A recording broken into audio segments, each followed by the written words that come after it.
Shalom, my sweetest friends. I hope you're doing well. I was out for a run this morning and I had a thought that I thought would be beneficial to you.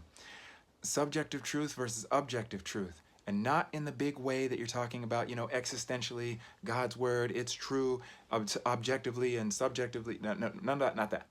I'm talking about just people's personal experience and the subjective or objective truth behind that. So let's take, an experience. A person has a conversation with one of their parents says something that is, demeaning.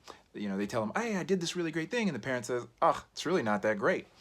So somebody would say, objectively, my parents just did something wrong and they hurt me. And therefore, I can be angry. I can be sad. I can be what fill in the blank emotion.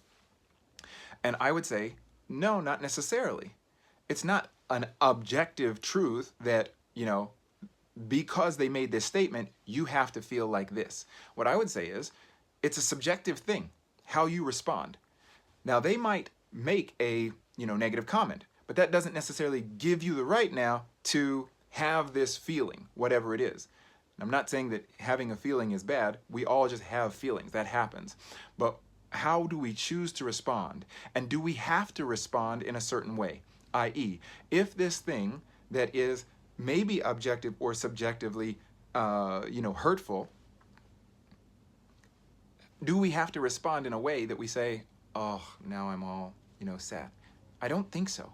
I think we could say, okay, they made a statement. Objectively, subjectively, is it wrong? We'll leave that to the religionists and to the ethicists. But I would just say, regardless, they made a statement, and it was, in my mind, hurtful. So now I'll say, but I don't have to respond negatively. I don't have to be upset or depressed or angry. I can just recognize that's their issue. It's got nothing to do with me. And so I can just say, yeah, I'm going to choose to let that one go. So it's not subjective or objectively true that I should feel like this. It's just I'm going to choose this versus that. I'm going to take the power into my own hands, and I'm going to be the one who chooses what I want to do with my response. Now, I think this is an area where I think therapists can sometimes be detrimental to their clients.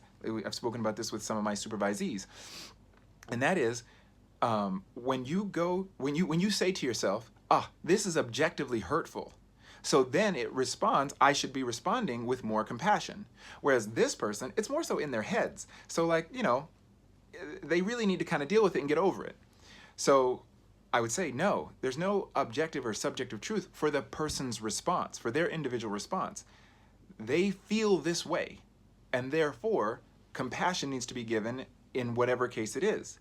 So not that this person is objectively hurtful, the statement was objectively hurtful, so we should give more compassion. No, it's just their experience of the matter was hurtful, and therefore we're going to give compassion. And so it's really trying to take away some of that judgmental part of whether this is objectively true, subjectively true, and just say, hey, I'm interested in being there for this person regardless.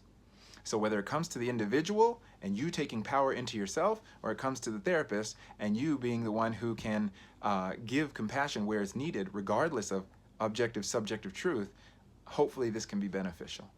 I hope you all have a beautiful day. Take care of yourselves and take care of others.